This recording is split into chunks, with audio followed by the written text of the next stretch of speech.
Y ven aquí varios tipos de palmeras, esos palmitos tan altos. Alfonso Armada té 81 anys. És el marquès de Santa Cruz de Ribadulla. Fa 20 anys era general de divisió de l'exèrcit espanyol. Abans havia estat secretari de la Casa del Rei i molt abans preceptor de Joan Carles de Borbó. Aquí había una buena.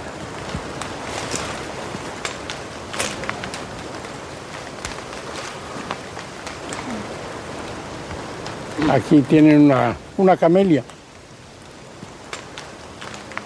El 1983 va ser condemnat a 30 anys de presó per haver encapçalat la rebel·lió militar del 23 de febrer de 1981, juntament amb el tinent general Jaime Milans del Bosch i el tinent coronel Antonio Tejero.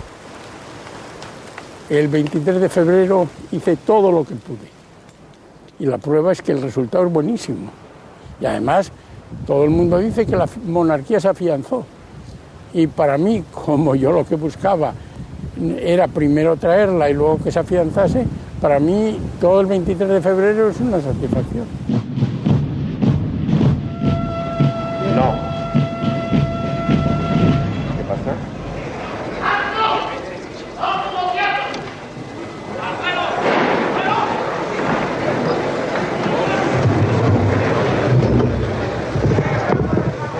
¡Quiete todo el mundo!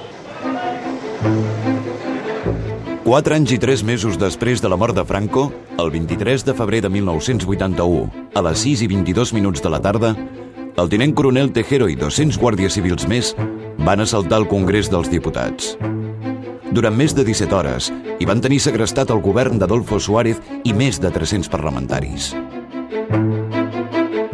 Era el principi d'un cop d'estat que va estar a punt de posar fi a la democràcia espanyola. Yo conocí a Tejero cuando ingresaba en la academia. Y resulta que también coincidimos con la familia de la mujer.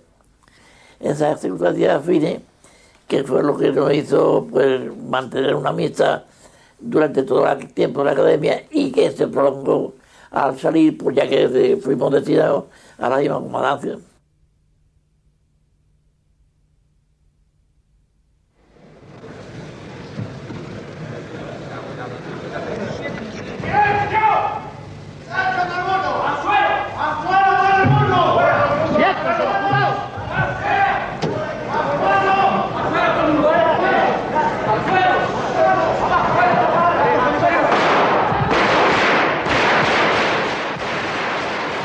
Los guardias sabían lo que hacían porque fueron voluntarios con Tejero y Tejero los dominaba.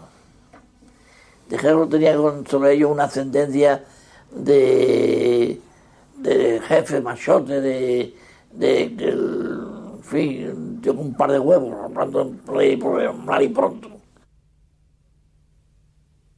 Si en algún momento alguien hubiera realizado la propuesta de que aquello había que romperlo, el marco en el que en fin, se estaba desarrollando la vida social y política española, evidentemente nos habríamos opuesto de manera absoluta.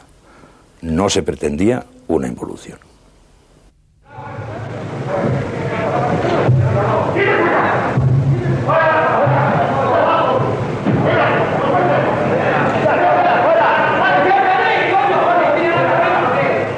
Fueron precisamente para echar abajo la democracia, para echar abajo lo poco que se había constituido, lo poco que se había liberado España.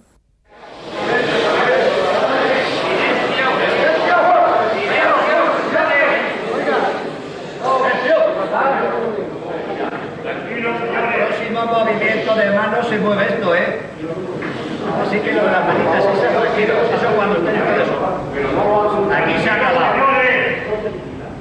Vamos diciendo que un momento. Señor Suárez, permanezca en su escaño. Yo tengo siempre protección. Señor Suárez, ¡se siente, coño! ¡Se siente! En un determinado momento de la noche me dirigí al Palace y más tarde entré en el Congreso de los Diputados. una vez que entré en el Congreso de los Diputados, fui rápidamente, nada más salir, a comunicarle a mis jefes directos el resultado de lo que allí había visto. De entrada me encuentro con la sorpresa de que mis jefes, en vez de atender a estas razones que se les muestran, lo primero que hacen es tratar de sacar a Armada del golpe y desculpar al general Armada.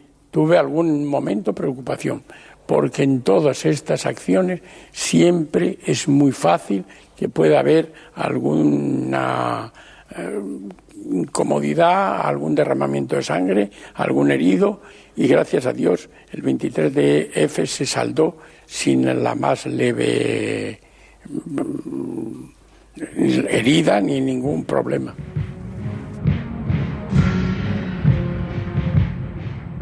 En assabentar-se de l'assalt al Congrés, els oficials de tot Espanya van decidir tornar a les seves unitats, que es van mantenir aquarterades. Esperaven alguna ordre. Decidí inmediatamente no alterar la vida de la academia, sino procurar esperar a ver que hubiera más noticias y que se pudiera realmente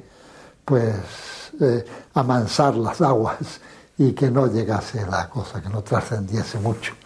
Porque, claro, la Academia General Militar, con un porcentaje bastante alto de hijos de militares, y por el mismo espíritu y las mismas incidencias históricas de la época, pues se prestaba mucho a que pudiera surgir una exaltación por parte de algunos elementos un poco radicales.